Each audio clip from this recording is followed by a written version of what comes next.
Hello everyone, this is Bob and Threadbare, and welcome back to the Dark Mod. I've got to be careful here, because I can't tell exactly when that Revenant will be coming upstairs.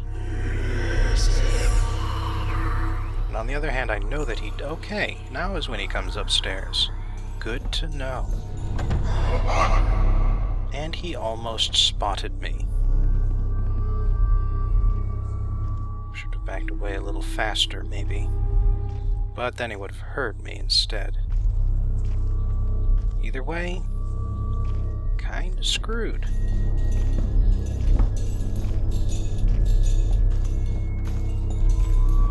Luckily he's lost interest. So now I'll just follow my zombie buddy downstairs here. Since it's gone to that side, I'll check out this side first. Now, of course, that one steel door looks important, so I'll be saving that for last. But again, we've got a disappointing storage room. Only a 15 gold item. Luckily, the way the doors open outward like this makes it easy to use them as cover since, well, the AI still does not recognize that doors opening on their own is kind of weird.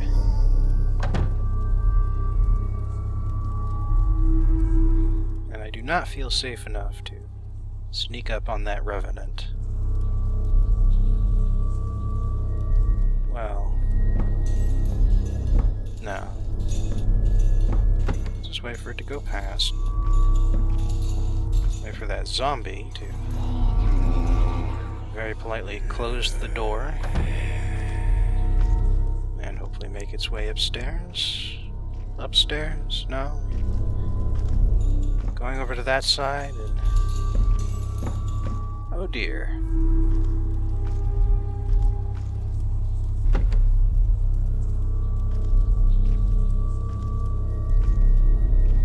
Guards here at least have enough good peripheral vision that do not feel safe sneaking along the side of one of these guys.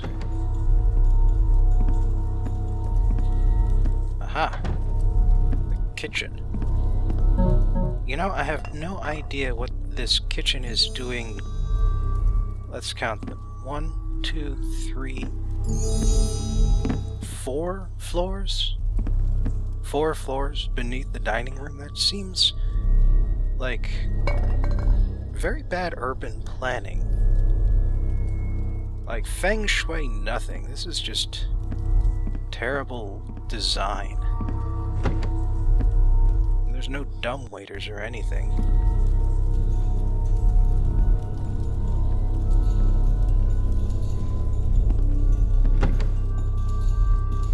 Oh, great. Trapped by the door. And here's the Revenant.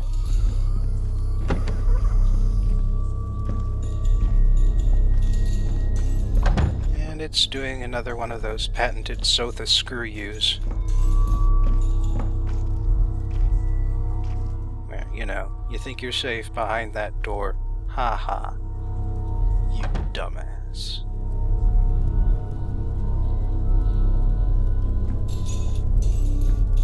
At least they can't see 2 feet in front of them.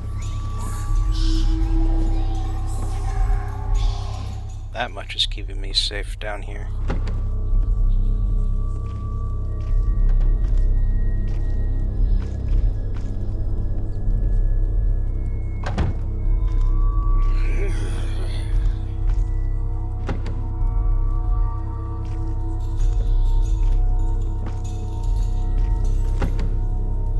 Hopefully I'm far away enough that he won't see anything. And hey, it's dark. Maybe this is the servants' quarters.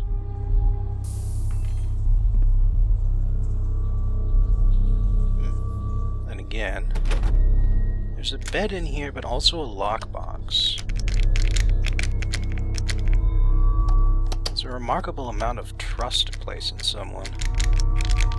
To put a locked object with a lot of money in it, in a place where your servant will have plenty of time to figure out how to open it. Oh, nice.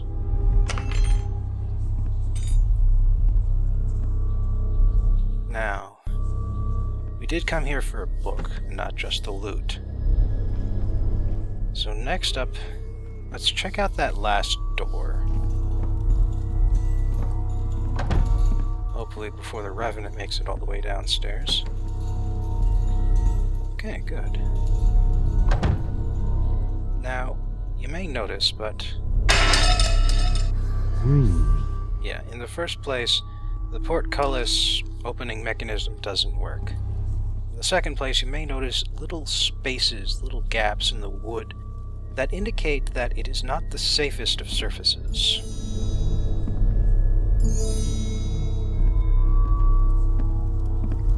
Well, can get past it, like I just showed you, though. But let me show you what's supposed to happen.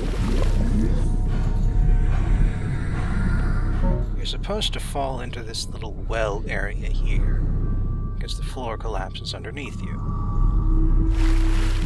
And here on the counterweight for that portcullis, there is, in fact, a tremendous number of water arrows. Also, pretty much all of the vines around here, along with the chain itself, these are all climbable objects. And then there's one other thing I should mention, which is that the noise you make every time you fall into the water alerts a lot of very dangerous things every time it happens. In fact, before I proceed, let me just show you. See, if you do what the game expects you to do, you move this little block, and you climb out into this crypt, which is full of revenants. Great. And because you made so much noise falling into the water, all of them are on high alert and are waiting for you. So let's just keep them waiting, I think. Because there is a way out of this pit that does not involve that hole. It's a little tricky, but it turns out that you can stand on top of the vines on this side. And so you fire a rope arrow into the gap, which you created by falling down into the pit here. And you climb the rope. If you squeeze around just right, you can get out of the pit. And from there, you can use this trapdoor in order to access the crypt. Now, fortunately, there are ropes and ladders involved in both exits. So the crypt, in terms of enemies, is a self-contained environment.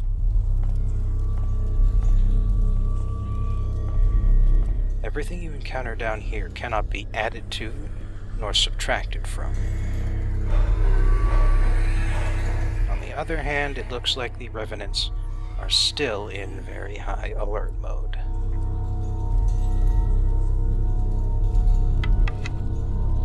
At least I've got plenty of water arrows. But even so, if I went all holy water on these guys, I could only take maybe 2 of them down. And yes, there are more than 2. You'll see how many there are. Oh yes, you'll see. But first I have to wait until they decide to give up.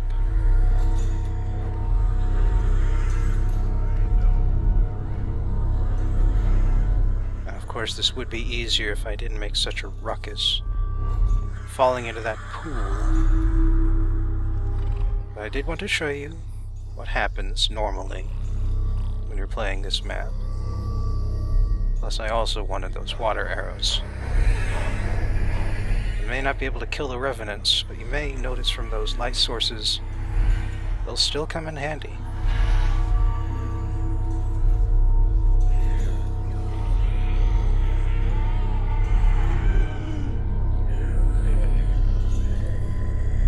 These guys just are not giving up.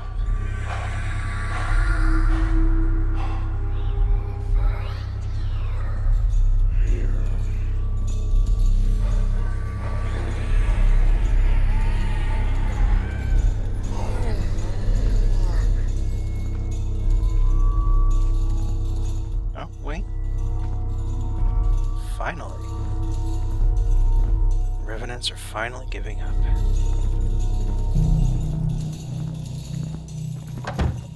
Oh. And one of them is on fire. Fun. And you know, actually, just for reference, the one that's on fire is the Lich Queen.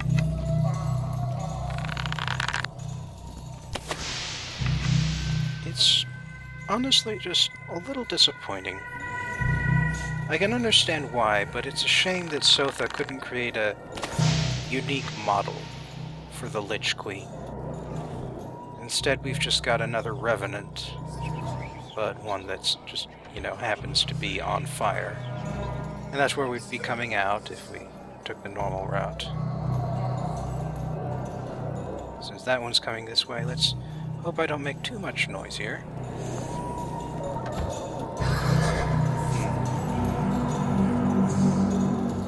Enough noise to get their attention. Hopefully not enough to get them to follow me, though. And one nice thing about the torches down here is that for some reason they do not cast much light.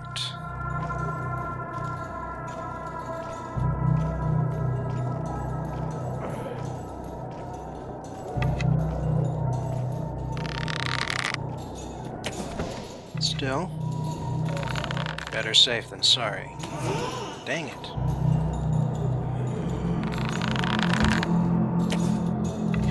Okay. So, two things of note from here. There appears to be something that's glowing blue that the Revenants are very concerned about for some reason. That would be the glass Orb of Undeath. Second thing of note is that one of the books on that bookshelf is glowing. And that is De Vermis Mysteries.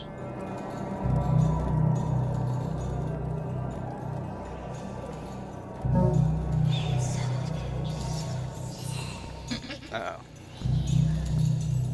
Okay, I'm out of the light cast by the Lich Queen. Well, that's certainly not English, but I'm not sure if that's gibberish or some language I don't know. Because it seems like it could be Latin, but I know for a fact it's not. Or at the very least, it's not any form of Latin that Google can understand.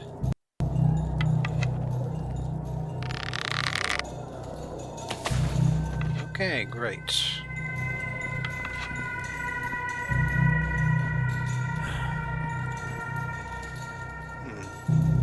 Actually, now might not be a bad time to sneak in behind the throne there.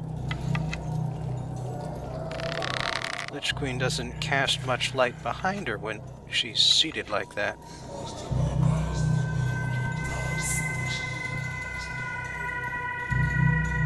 And again, there are a couple of wandering undead in the back there.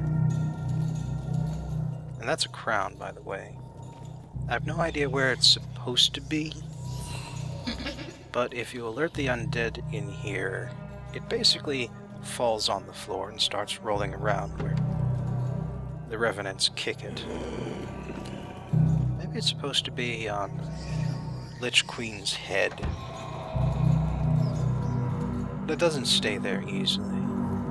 That's all I can say about that.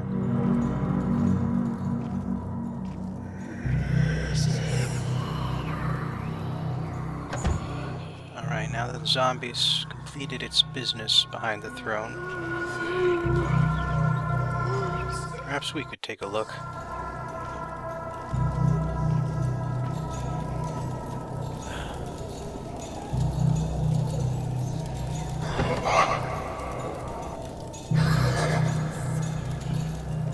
Closed it on my face. Oops. Alright. So this is a pit that used to be a staircase. And actually there's something at the bottom of this pit. One of the more cleverly hidden pieces of loot. It's a lot easier if you don't knock anything down here in the process. It's a lot easier to find that candlestick. Also, this is a way upstairs. But I've still got that Orb of Undeath left to worry about. So I'm gonna do just that. Worry about that orb.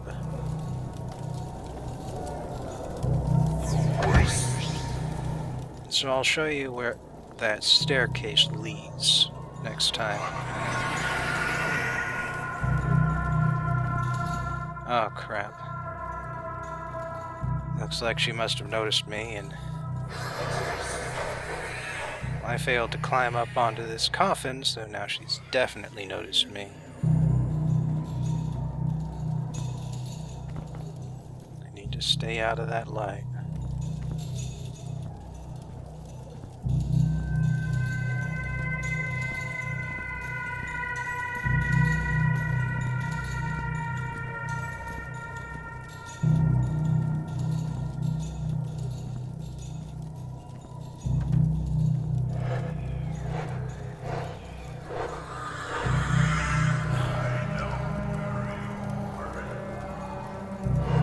Do you really? Because it doesn't look like you know.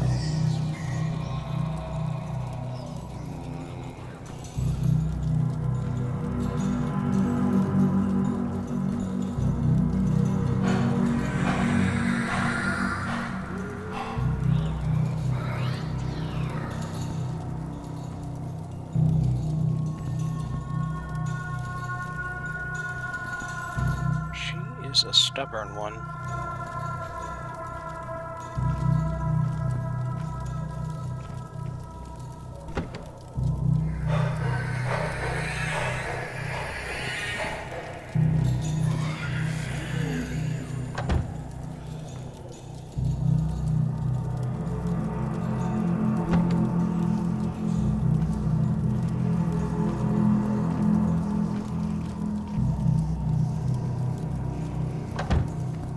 Finally.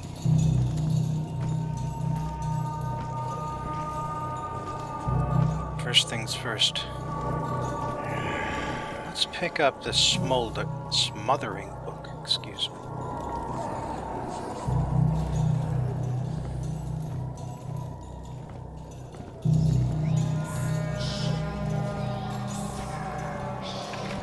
The font's a little hard to read, but the idea here is that this is the Lich Queen's own perspective. She fooled the mortal into letting her use the glass Orb of Undeath. And she was burned at the stake by the builders, which is why it is strange that the builders are... why she is wearing the builder's uniform like that. Again, it would have been nice if she had her own unique model, but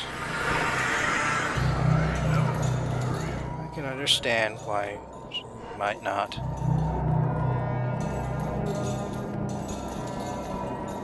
Also, something that Lord Morley's last words speak of is that the Orb of Undeath can be put out with water, which is what I've just done. But there's only one way to permanently, oh shit, to permanently destroy it. And the fire will eventually come, oh, lovely.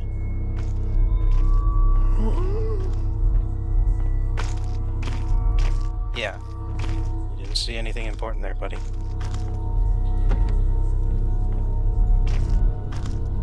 Nobody else is coming up after me, right? Right? Fuck it. I'm getting out of here. So unfortunately, you cannot use the emergency escape if you are going for the optional objective. You may recall, back in the last video, that the top of the tower collapsed. That entrance no longer works. You have to take it up through the tower.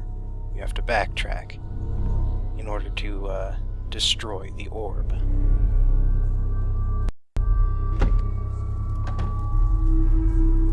That was close.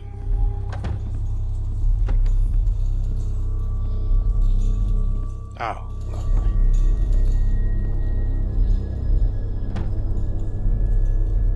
Okay, he's just gonna stand. Oh, great.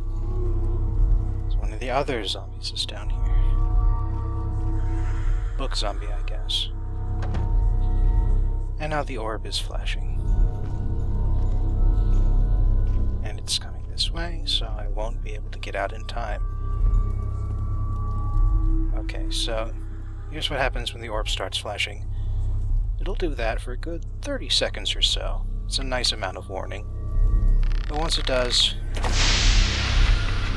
it sets itself on fire again. Oh, great. And the zombies stop because it noticed something.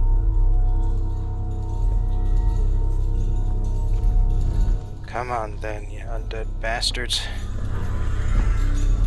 Get where you're going.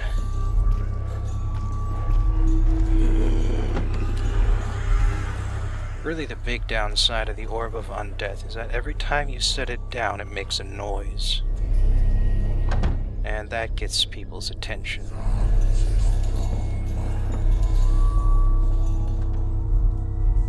You know, this might not be the best place to stand.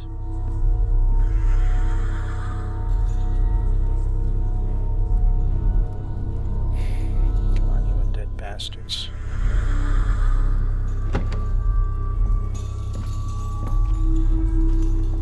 Now, the other thing about the orb is that, you know, if you're not careful, you might smack a zombie with it, and they'll notice that if that happens. Oh, great. Here's Dagger Zombie. At least he's going the wrong way to look at me.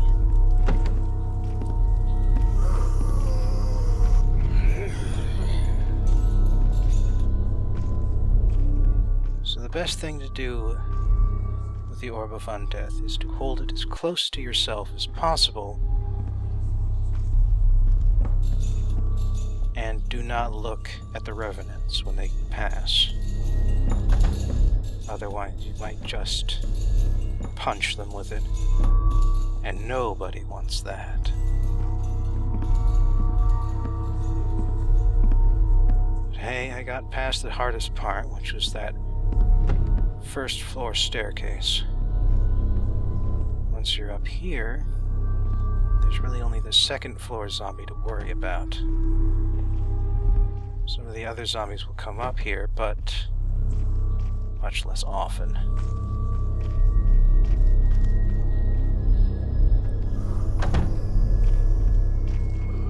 Oh, and by the way, I think I forgot to mention this earlier, but yep. One nice thing about the Orb of Undeath fire is that it does not actually harm you at all. The only major problem is the fact that it's a light source. You are carrying a light source. You are surrounded by zombies and revenants. Oh, one other thing. You are able to climb ropes when you are holding something like this, but you cannot mantle. That is something important to remember.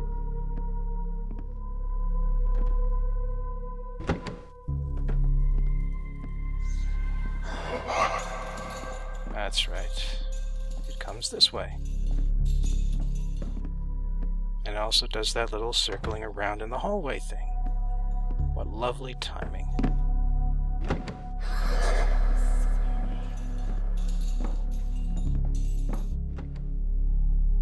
least I didn't find out after going through that door.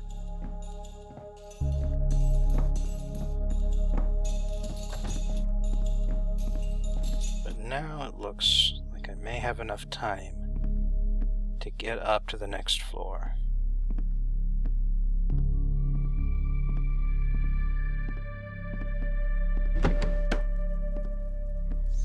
So I didn't hear anything. Oh crap. Let's hope it doesn't investigate fast enough. Luckily this floor is clear because I killed that zombie. Talk about paying dividends. Now, just one more floor left to go. One more zombie left to worry about.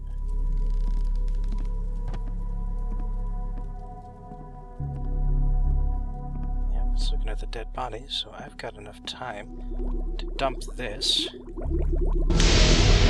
into the acid. Oh shit. That's not good. That's not good. Oh. False alarm. And on the plus side, looks like the zombies all died. Or at least that zombie died. Let's have a look.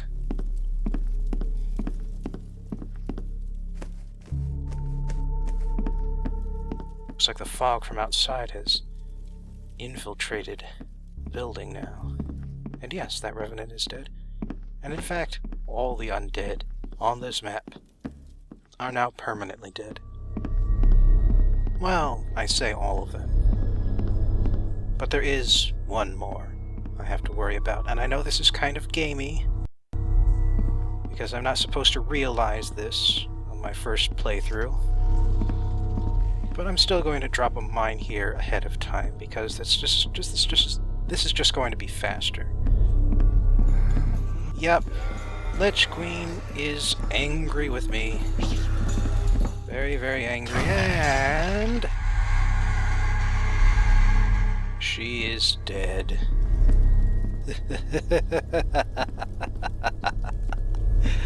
Explosive mine, bitch. And now the way outside is free and clear. But I did promise to show you all one other thing, which is the way of getting out of the crypt area safely. Assuming you do not need to worry about the bonus objective. Or you do not care to worry about it, I mean.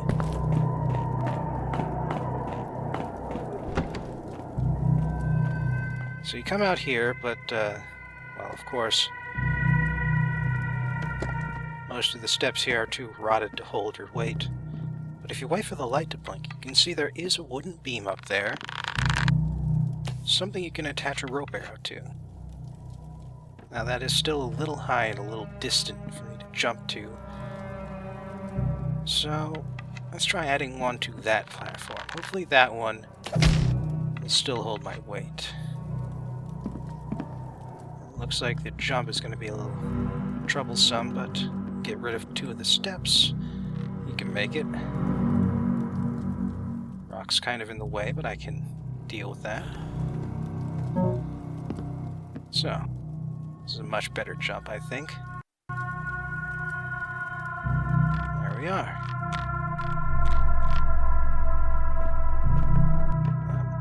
That fell now, too.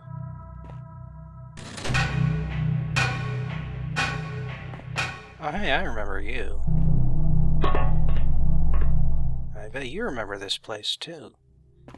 See, we could have saved ourselves a whole lot of effort if that damn thing had worked. But it was broken. As you might expect in a tower that is actively falling to pieces. And there we go.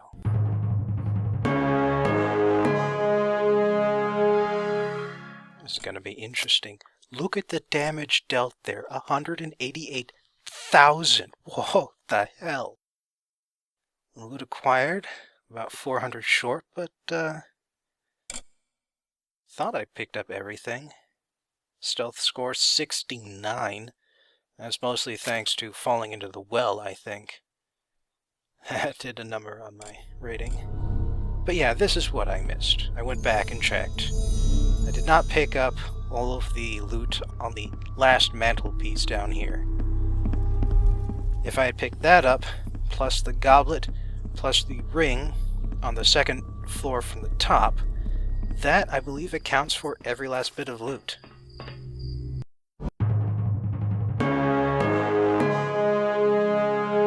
So let's check those stats again. Yep, that's only 60 short. I only noticed the ring while I was watching the video, you see.